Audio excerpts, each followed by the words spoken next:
ሰላም ውድ የብሩክና ሚኪ ቻናል ቤተሰቦች እንዴት ናችሁ? ዛሬ እንግዲህ ሰዓታችንን ጠብቀን በተለያዩ ሪአክሽን ቪዲዮዎች መጥተናል ማለት ነው። ለቻናላችን አዲስ የሆናችሁ ቤተሰቦች ሰብስክራይብ እያደረጋችሁ፣ ቤተሰብ የሆናችሁ ሰዎች ደግሞ ሼር እና ላይክ እያደረጋችሁ እንዲሁም ኮሜንት እያደረጋችሁ እንድትጠብቁን። በዚህ ቪዲዮ እንግዲህ ጊቫዌ ይኖረናል። የጊቫዌ አሸናፊ መሆን የምትፈልጉ ሰዎች የቪዲዮ መጀመሪያ መሀል ላይ እና መጨረሻ ላይ የተለያዩ ቁጥሮች አስገብተናል። እነዛን ቁጥሮች ገጣጥማችሁ ቲክቶክ አካውንት ላይ ኮሜንት ላይ አይደለም ቲክቶክ አካውንት ላይ ትልኩልኛላችሁ። አሸናፊ ለመሆን መልካም እድል ይመቻችሁ። እንግዲህ በዛሬው ቪዲዮአችን የምናያቸው ነገሮች አንደኛው የምናየው በአርሲ ዞን እየተገደሉ ያሉ ኦርቶዶክስ ክርስቲያኖች አሉና ለነሱ ድምጽ መሆን አለብኝ ብዬ ስላሰብኩኝም እንዲሁም ደግሞ በዚህ የተነሱ ሌሎች አንዳንድ ወሬዎችን ለእናንተ እናደርሳለን ማለት ነው። ከዛ በመቀጠል ደግሞ እውቅና ታዋቂዋ የሆነችው አርቲስት ፍቅረ አዲስ አልበም ለቃል ነበረ። ከአልበሞች ውስጥ እንግዲህ አንድ አወዛጋቢ የሆነ ዘፈን አለ። ለሱ ደግሞ በሰይፉ ፋንታሁን ላይ መታ መልስ ሰጥታ ነበር። የእሷ መልስ ምን ይመስላል፣ በዚህ ነገር ላይ ደግሞ የኔ እይታ ምን ይመስላል የሚለውን ነገር ማሳያችሁ ይሆናል። አብራችሁ ይቆዩ።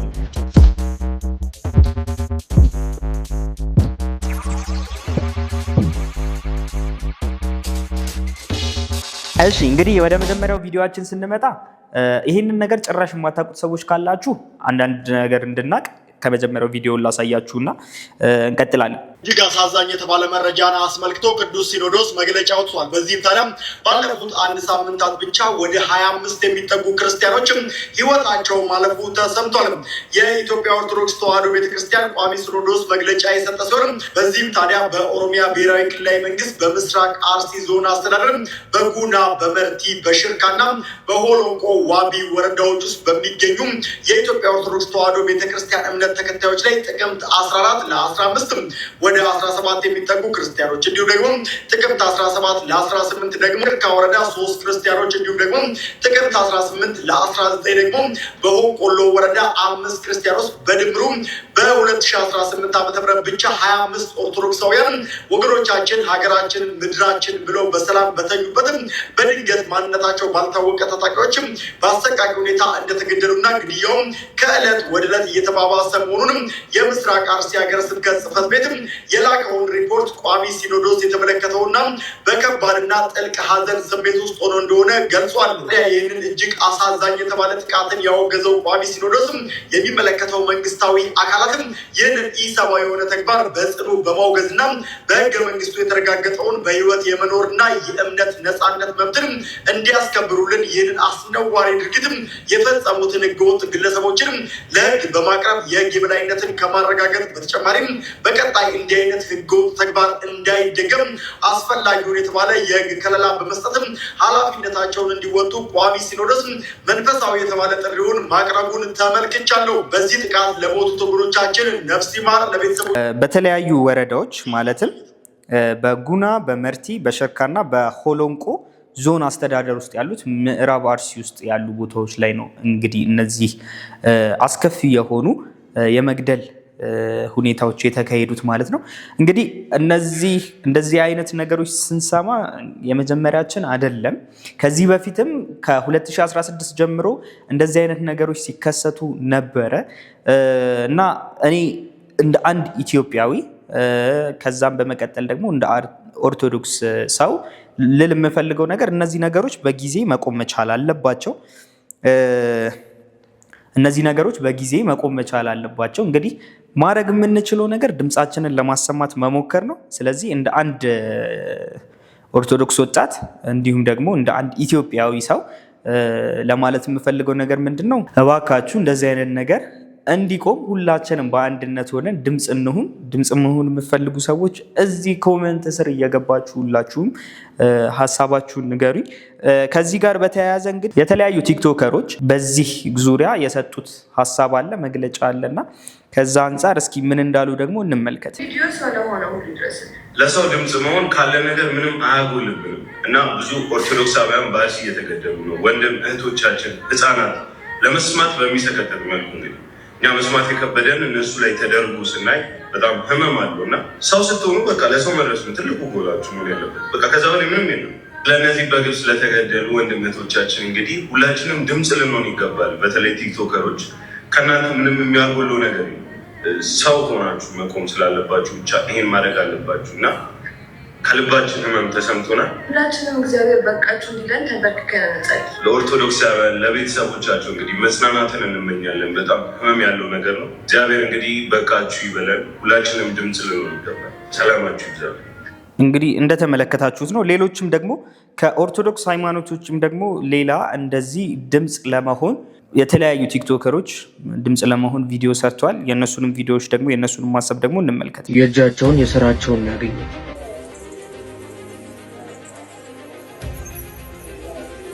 በደንብ ሼር በደንብ ኮፒ ሊንክ ይደረግ። አካውንቴ ጥሩ ስላልሆነ ነው። ጫን ብላችሁ ይዛችሁት ሙሉ ሴንድ በጌታ ሆናችሁ ፎሎ ያላደረጋችሁ መልካም ልብ ያላችሁ ሁላችሁ ይሄንን የፕላስ ምልክት ተጫኑ። በአንዳንድ ጴንጤ በሆናችሁ እህትና ወንድሞቼ ዛሬ በጣም አዝኛለሁ፣ አፈርያለሁ። አንዳንድ ናችሁ፣ ሁላችንም አይደለንም። ከላይ የምትመለከቱት ቪዲዮ አርሲ አካባቢ ህይወታቸው ያለፈ ኦርቶዶክስ የሆኑ እህትና ወንድሞቻችን ናቸው። እዚህ ቪዲዮ ኮመንት ላይ ገብቼ ሳይ የእጃቸውን የሰጣቸው እውነት ፈጣሪ የድሮውን አይቶ አሁን እየከፈላቸው ነው እያላችሁ ኮመንት የምትጽፉም የምትናገሩ በጌታ የሆናችሁ ሰዎች አላችሁ። ቆይ እናንተ ሳሁን በሰላም የምትኖሩ ጥሩ ሰው ስለሆናችሁ ኦርቶዶክስ እህትና ወንድሞቻችን ሲሞቱ ደግሞ አባቶቻቸው በሰሩት ስራ ይኸውላችሁ አንድ ነገር ወቁ፣ ሁላችንን የሚያቆመን የእግዚአብሔር ምሕረት ብቻ ነው። እንደዚህ አይነት ክስተቶች ዓለማችን ላይ በተለያየ ጊዜና በተለያየ ቦታ ይፈጠራሉ። እንደዚህ አይነት ነገሮች ሲፈጠሩ እግዚአብሔር ድሮ የተሰራውን ነገር እየቆጠረ አሁን በህይወት የሚኖሩ ምስኪን ሰዎች ላይ እንደዚህ አይነት በደል የሚያደርስ ነው የሚመስላችሁ? በደንብ አድርጌ ነግራችኋለሁ። ኦርቶዶክሶች እህትና ወንድሞቻችን ናቸው። እናንተ በምህረት ቆማችሁ በሰው ሀዘን ላይ ትምህርት አትስሩ። ህይወታቸው ስላለፉት ኦርቶዶክስ ስለሆኑ እህትና ወንድሞቻችን በጣም አዝናለሁኝ። ፍትህም ይገባቸዋል። እኛ ወንጌል አማኞች በጣም እንወዳቸዋለን፣ እናከብራቸዋለን። እኛም እናመሰግናለን በጣም እንግዲህ ይሄ ልጅ ባለፈው ላይ ትንሽ አንድ መጥፎ ነገር ተናግሮ ትንሽ ትችት የሚመስል ነገር ተናግሬው ነበር። አሁን ደግሞ በጣም ጥሩ ሀሳብ ነው የተናገረው። አንዳንድ ኮመንቶችን ለማየት ሞክሬ ነበረ። በእርግጥ እንደዚህ አይነት ቪዲዮዎች የተሰሩት ላይ አንዳንድ ሰዎች አሁን ልጁ እንደሚላቸው አይነት አስተሳሰብ ያላቸው ሰዎች አሉ። እነዚህ ሰዎች ደግሞ በጣም እንደዚህ አይነት አስተሳሰብ መኖሩ በጣም መጥፎ ነገር ነው። ምክንያቱም ለምንድን ነው መጥፎ ነገር ነው እያልኩኝ ያለሁት? ሁላችንም አንድ ላይ ነን። ሁላችንም እንደ አንድ ኢትዮጵያዊ ነው ራሳችንን የምናየው እና በቻልነው አቅም አንዳችን ለአንዳችን ድምፅ ለመሆን መሞከር፣ አንዳችን ለአንዳችን ለመተጋገዝ መሞከር፣ አንዳችን ለአንዳችን መሆን እና በዓለም አቀፍ ደረጃ ራሳችንን ከፍ ለማድረግ ነው እንጂ መሄድ ያለብን እሰይ ይበላችሁ እናንተ መጥፎ ሰርታችሁ ነበር፣ የእናንተ አባቶች መጥፎ ሰርተው ነበር የሚባሉ ንግግሮች በጣም በጣም በዚህ ዘመን የማይጠበቁ በ21ኛው ክፍለ ዘመን በጣም ይሄ ሼም የሆነ ነገር ነው እና አሁንም ማለት የምፈልገው ነገር ምንድን ነው? እባካችሁ እንደዚህ ያላችሁ የምትናገሩ ሰዎች ይሄ ትክክል አይደለም። በቃ እንደውም እኛ እርስ በርሳችን ተጋግዘን ከዛ በኋላ ራሳችንን ከፍ የምናደርግበት ይሄ ሶስተኛው ዓለም ተብለን ነው የምንጠራው እና እሱን ራሳችንን ከፍ የምናደርግበት ነው እንጂ እርስ በርስ የምንገዳደልበት፣ እርስ በርስ የምንጣላበት፣ እርስ በርስ የምንሰዳደብበት አይሆን እላለሁኝ። እንግዲህ የአንድ ወጣት መልእክት ነው። ወደ ቀጣዩ ቪዲዮ እንሂድ። አንዲት እህታችን ደግሞ በዓለም ደረጃ ይህንን ነገር ለማስረዳት የሄደችበትን ርቀት እናያለን። Hello everyone, please don't scroll this video. I'm trying my best to inform the world what's happening in a city called Arsi in Ethiopia right now. In a small town called Arsi in Ethiopia, many innocent people are being killed every day only because they are Orthodox Christians. Please share this video with the whole world. CNN, BBC, Al Jazeera, please hear our voice. Let's be the voice for the voiceless. We have not found any justice till today. This has been happening for a long time, but there's still no solution, no justice. The world needs to know what's happening in IRC. Please share this video. Let the truth be here. እናመሰግናለን እህታችን። እንግዲህ እንደተመለከታችሁት ነው በዓለም ደረጃ ይሄ ነገር ትኩረት ተሰጥቶት እንዲሄድ ለማድረግ እየሞከሩ ነው። እናንተም እዚህ ጋር ሜንሽን እያደረጋችሁ ትልልቅ የዓለም ዜና አውታሮችም ይህንን ነገር ትኩረት ሰጥተውት እንዲሄዱ እዚህም ቪዲዮ ላይ ሊሆን ይችላል ወይም ደግሞ ሌሎች ቲክቶከሮች ወይም ደግሞ ዩቲዩበሮች የሰሩት ከዚህ ጋር የተያያዘ ቪዲዮዎች ካሉ እነሱ ላይ እየገባችሁ ኮሜንት እያደረጋችሁ ሜንሽን እያደረጋችሁ እነዛን ሰዎች ልክ አባይ ግድብ ላይ እንዳደረግ ነው ማለት ነው ለዓለም በሙሉ ድምፅ እንድትሆኑ ጠይቃችኋለሁ። በዚሁ አጋጣሚ ደግሞ የሟቾቹ ቁጥር በጣም ጨምሯል እና እስካሁን ድረስ በዚህ ጥቃት ሰለባ ለሆናችሁ በሙሉ ለቤተሰቦቻቸው መጽናናትን እንመኛለን። ለሞቱት ደግሞ እንግዲህ መንግስተ ሰማያትን ያወርስልን ነው የምንለው። ከዚህ በመቀጠል ደግሞ እንግዲህ ሌላ የምናየው ነገር በጣም የምናውቃት የምናከብራት አርቲስት ፍቅር አዲስ ያወጣችው አንድ አልበም ነበረ። ከአንድ ወር አካባቢ የሚሆን ጊዜ ላይ ነበረ የለቀቀችው። እዛ አልበም ላይ አንድ ዘፈን ነበረ። ያ ዘፈን ሰላም ለኪ የሚል ዘፈን ነው እና ብዙዎቻችን ትንሽ ኮንፊውዝድ የሆንበት ነገር ነው። እንዴት ሰላም ለኪ የሚለውን ዜማ ወይም ዘፈን እንዴት ሰላም ለኪ የሚለውን ቃል ለዘፈን እንጠቀመዋለን? እንዴት እንደዚህ ይደረጋል ብሎ የተቆጡ በጣም ብዙ ሰዎች አሉ። በአንጻሩ ደግሞ አይ ሰላም ለኪ ማለት እኮ የግዕዝ ቃል ነው፣ የግዕዝ ቃል ደግሞ ማንኛውም ሰው መጠቀም ይችላል፣ የቋንቋውን ሂደት ነው እንጂ ምንም ችግር የለውም የሚል ነገር አለ። እስኪ ቪዲዮቹን እናያቸውና ከዛ ደግሞ የኔን እይታ በዛው ነግራችኋል። እዚህ አልበም ላይ ትልቅ መነጋገሪያ የነበረው ሰላም ለኪ የተሰኘ ዘፈን ነበረሽ እና እሱ ልክ እንደወጣ የብዙዎች ጥያቄ ነበረ፣ ለምን በዛ ደረጃ ሊጻፍ ቻለ የሚልና በሱ ጉዳይ ላይ ምናልባት ብዙዎች ምላሽ የሚፈልጉ ይመስለኛል። ያንቺ አስተያየት ምንድን ነው ፍቅር? እኔ ምንም አስተያየት የለኝም። እኔ እንኳን ብሳሳት እና አበበና ተስፋ ብርሃን አይሳሳቱም። በደንብ በስነ ስርዓት ነው ጠይቀን ብቻ ደስ ብሎኛል። ማለት መነጋገሪያ መሆኑ ሳይሆን እንዳልተሳሳትን ደግሞ መታወቁ በጣም ደስ ብሎኛል። በተረፈ ግን ምንም የምለው ነገር የለም። ሰውም ስለኔ የተከራከረው ስለኔ ጥሩ መልስ የሰጡት ከሃይማኖት አባቶች ውጭ ያሉትና ለኔ ያደረጉልኝን ነገር በሙሉ እጅግ ነው ማመሰግነው። በአጠቃላይ እዚህ ስራ ላይ በእውነት በአጭር ጊዜ አሁን ወደ 12 ሚሊዮን ጠጋ ነው ቪው እና በራሴ ነው ዩቲዩብ የጫንኩት። ሰብስክራይብ የተደረኩትን በጣም ብዙ ነው። እጅግ አድርጌ ነው ማመሰግነው። ለኔ የተሰጠኝ ፍቅርና የተሰጠኝ በቃ አድናቆት እያየሁ ነው ዩቲዩብ ላይ ራሱ እናመሰግናለን። እኔ ነኝ ማመስገን ያለብኝ። የሰራሁትን አጣጥመው በጥሩ ሁኔታ መልስ ስለሰጡኝ በአጠቃላይ የሙዚቃ አድናቂዎችን፣ የኔ ወዳጆችን፣ የኢትዮጵያ ሕዝብ በአጠቃላይ የሙዚቃ አፍቃሪ የሆነውን ሰው በሙሉ እጅግ አድርጌ ነው የማመሰግነው። እግዚአብሔር ይስጥልኝ፣ ከልቤ ነው የማመሰግነው።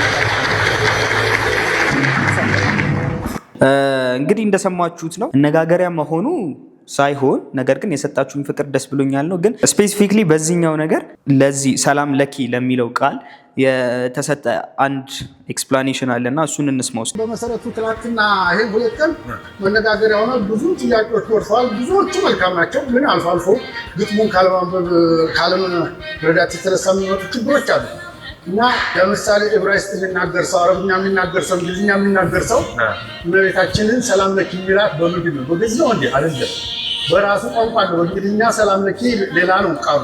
ይሄ ደግሞ በግዕዝ ሰላም ልሻለሁ ነው። ይሄ ለእመቤታችን ሳይሆን ማንኛውም አንተን አሁን ሰላም ለከ ነው እኮ የምልህ። ወንድ ነህና ሴት ብትኖር ሰላም ለኪ ነው የምላት። ቋንቋ ነው ይሄ እንጂ ተለይቶ ይሄ ለእመቤታችን ብቻ ነው ሊባል የሚችል አይመስለኝም። ይሄን ደግሞ ካለማወቅ የተነሳ ነው እንጂ አሁን አማርኛ ሆኖ ሰላም እልሃለሁ፣ ሰላም እንዴት ነው፣ ሰላም ነው ሆይ እንባባል እንጂ በፊት ግዕዝ በምንናገር ጊዜ ሰላም ለከ፣ ሰላም ለኪ ነው የምንለው እህቶቻችንን። እና አገራችን ደግሞ በእናትና በእህት በሚስት ስለምትመሰል ሰላም ለኪ ያልኩት ጎንደርን፣ ጎንደር ደግሞ የኢትዮጵያ ተምሳሌት እንደመሆኗ መጠን ሰላም ለኪ ጎንደር አብዬ ጎንበስ ብዬ እያልኩ ነው ሰላምታውን ያቀረብኩላት ማለት ነው። ለዚህ ነው ሰላም ለኪ ያለችው። እንግዲህ እንደሰማችሁት ነው። የሰላም ለኪ ግጥም ደራሲ ደግሞ ያለው ምንድን ነው? በግዕዝ ቋንቋ ለወንድ ሰላም ለከ፣ ለሴት ደግሞ ሰላም ለኪ እንላለን እና ይሄ የቋንቋ አጠቃቀም ነው እንጂ ምንም ችግር ያለው ነገር አይደለም። እንግዲህ አብዛኛው ጥያቄ የነበረው ነገር ምንድን ነው? ከኦርቶዶክስ ሃይማኖት ጋር የተገናኘ ስለነበር ነው። ለምንድን ነው እንደዛ የተባለው? በኦርቶዶክስ ሃይማኖት አንድ ጸሎት አለ ለእመቤታችን ለድንግል ማርያም የምናቀርበው አንድ ጸሎት አለና ሰላም ለኪ ብለን ነው የምናቀርበው እሱን ጸሎት እና ከዛ አንጻር ነው እንግዲህ እንዴት ያ ለጸሎት የተሰጠ ስያሜን እንዴት ለዘፈን ትጠቀሙታላችሁ ብለው ነበር አብዛኛው ሰው ሲጠይቅ የነበረው። እንግዲህ እዚህ ነገር ላይ የምሰጣችሁ ሀሳብ ምንድን ነው? በእርግጥ ያ ቃል ባይጠቀሙት ይመረጣል። መጠቀም ይቻላል፣ ችግር የለውም። መጠቀሙ ላይ ችግር የለውም፣ ግን ባይጠቀሙት ይመረጣል። ለምን? ሁሉም ሰው ኮምፎርታብል ሆኖ እንዲሰማው ያንን ሙዚቃ። ምክንያቱም አንድ ሰው መስማት ፈልጉ ያንን ሙዚቃ ነገር ግን በዚህ ቃላት ብቻ ላይሰማው ይችላል። ያው ከአንዳንድ ነገሮችን የሚሰሩት ከሚዲያ አንጻር ስለሆነ ይሄ ነገር ሚዲያውን ማነጋገሪያ እንዲሆን ታስቦ የተሰራ ይመስለኛል በእኔ እሳቤ። ለዛ ተብሎ ደግሞ እነዚህ አይነት ነገሮችን ይሄን ያህል ርቀት ድረስ መሄዱ ያን ያህል ጥሩ አይደለም። የቋንቋ ሀብታም የሆነች ሀገር ላይ አንድ ቃል ለመምረጥ መሞከሩ በእኔ እይታ ያን ያህል ጥሩ አይደለም። ነገር ግን ሙዚቃው በጣም ቆንጆ ነው። የተዘፈነው ለጎንደር ነው። ሰላም ለኪ ጎንደር እያለች ነው የምትዘፍነው እና በጣም የምንወዳት የምናከብራት አርቲስት ፍቅረ አዲስ እንግዲህ በሰሞኑ መነጋገሪያ የነበረው ይህ ዘፈኗ በእኔ እይታ ይህንን ይመስላል ማለት ነው። ያው ለመነጋገሪያ ያደረጉት ነገር እንደሆነ ግልጽ ነው። ነገር ግን ደግሞ ያን ያህል ባይሄዱ ጥሩ ነበር። ነገር ግን በጣም ቆንጆ ሙዚቃ ነው።